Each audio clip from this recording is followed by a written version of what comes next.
Hello friends, मी प्रिया. 90% फ्रेशरला ही गोष्ट माहीतच नाही की मेन मेथडचे 7 वेज आहेत लिहिण्याचे. तर ते 7 वेज आज आपण बघणार आहोत आणि त्यामध्ये आपण इनव्हॅलिड मेन मेथड कोणते आहेत हेही बघणार आहोत. तर व्हिडिओला सुरुवात करूया. तर कालच्या व्हिडिओमध्ये मी तुम्हाला जावाचा फर्स्ट प्रोग्राम हा एक्सप्लेन करून सांगितला होता. त्यामध्ये पब्लिक स्टॅटिक व्हाईड मेन या मेथडपासून आपल्या प्रोग्रामचं एक्झिक्युशन स्टार्ट होतं हे मी सांगितलं होतं. तर आजच्या व्हिडिओमध्ये ही पब्लिक स्टॅटिक व्हाईड मेन आपण किती प्रकारे लिहू शकतो हे आपल्याला बघायचं आहे. तर फर्स्ट वे आपला सिम्पलच आहे की public static void main string array of ARGS. तर मी याला कमेंट केली आहे. तर आपण सेकंड वे बघूया कोणता आहे. तर मी याला कॉपी करते, कंट्रोल-C, कंट्रोल पेस्ट करते आणि त्यानंतर हा पुन्हा स्ट्रिंग ॲरे आहे. तो स्ट्रिंग ॲरे आपण इथं न लिहिता आपण ARGSच्या समोरही देऊ शकतो. प्रोग्रामच्या आउटपुटमध्ये काहीही चेंज होणार नाही आहे. मी तुम्हाला रन करून दाखवते कमांड प्रॉम्प्टवर. रन करण्यासाठी आपल्याला javac program name dot java enter करायचं. प्रोग्राममध्ये काही एरर नाही. त्याच्यानंतर आपण प्रोग्राम रन करू शकतो. ओके. तर जावा आणि प्रोग्रामचं नेम. तर हॅलो वर्ल्ड हा आपल्याला आउटपुट भेटला. आउटपुटमध्ये काही चेंज झालेलं नाही. ओके.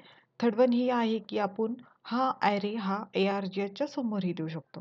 तर ते पण बघून घेऊया किंवा आउटपुटमध्ये काही चेंज होतं का तेही बघूया. ओके. कंट्रोल व्ही करते.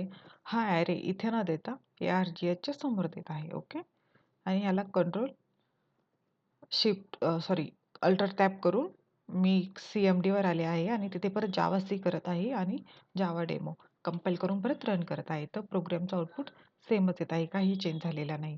त्यानंतर आपण व्हॅर ॲपचं जे फंक्शन आहे, व्हॅर ARGSचं जे फंक्शन आहे ते आपण देऊ शकतो. ते कसं द्यायचं तर मी सांगते. कंट्रोल-C करायचं, कंट्रोल-V. मी ह्या सगळ्या लाईनला कमेंट टाकत आहे. म्हणजे हा कोड म्हणजे मी ज्या लाईनला कमेंट केला आहे तो कोड आता आपल्या याच्यात एक्झिक्यूट होणार नाही. समजलं?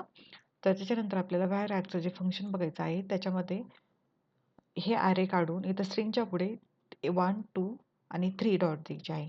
तर आपण बघूया की प्रोग्राममध्ये काही चेंजेस येतात का, काही एरर येतात का. ओके.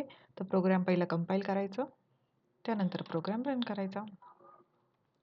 तर आउटपुट आपल्याला सेम भेटलं आहे. ना एरर आली आहे, नाही ना काही चेंजेस झाले आहे प्रोग्राममध्ये. ओके. तर ही एक वे आहे.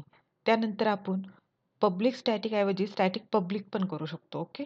तर ते कसं करायचं मी सांगते. कंट्रोल-C करायचं, खाली पेस्ट करायचं, पहिलं स्टॅटिक द्यायचं, नंतर पब्लिक देऊ शकतो आपण. ओके. प्रोग्राम सेव्ह करते, प्रोग्राम रन करते मी. रन करायच्या अगोदर पहिलं कंपाईल करायचं, मग त्याच्यामुळे समजतं आपल्याला आपल्या प्रोग्राममध्ये काही एरर आहे का. प्रोग्राम कंपायलर आपल्याला शो करतो जर एरर असेल तर, आणि एरर नसेल तर आपण डायरेक्टली एक्झिक्यूट प्रोग्राम करायचा. ओके. तर हॅलो वर्ल्ड आपल्याला आउटपुट भेटला आहे इथे.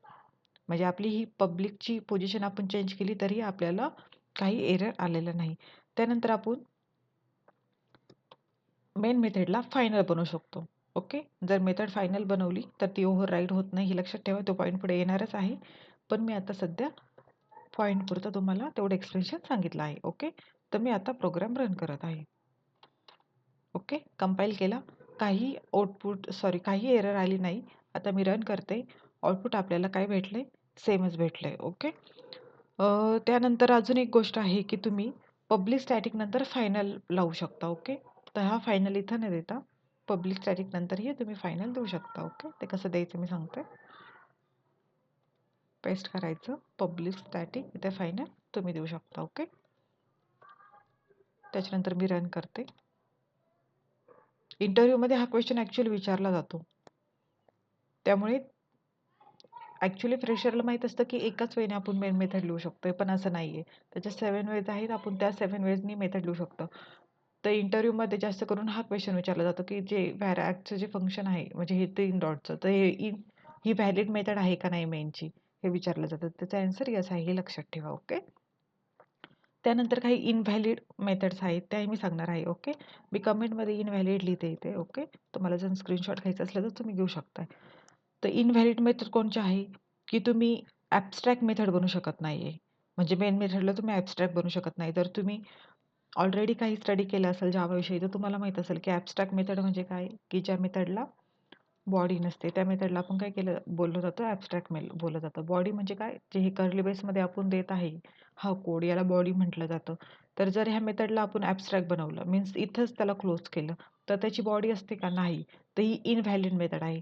तुम्हाला याचं म्हणजे तुम्ही जर कंपाईल केला प्रोग्राम, तर इथे तुम्हाला बोललं जाईल की ॲब्स्ट्रॅक्ट अँड स्टॅटिक हे चालणार नाही कॉम्बिनेशन. ओके. तर आपल्याला कंपाईल टाईमला ती एरर आली आहे. तर इनव्हॅलिड ही मेथड आहे.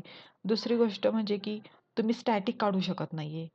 तुम्ही जर माझा शॉर्ट व्हिडिओ बघितला असेल तर मी त्याच्यात सांगितलं होतं की जेव्हीएम काय करतं, मेन मेथडला डायरेक्ट कॉल करतं. त्याच्यासाठी स्टॅटिक आपल्याला का नीड असतं का? कारण की स्टॅटिक ज्या मेथड आहे त्या विदाऊट ऑब्जेक्ट जेव्हीएम ॲक्सेस करू शकतो. ओके. त्या विदाऊट ऑब्जेक्ट कॉल होतात.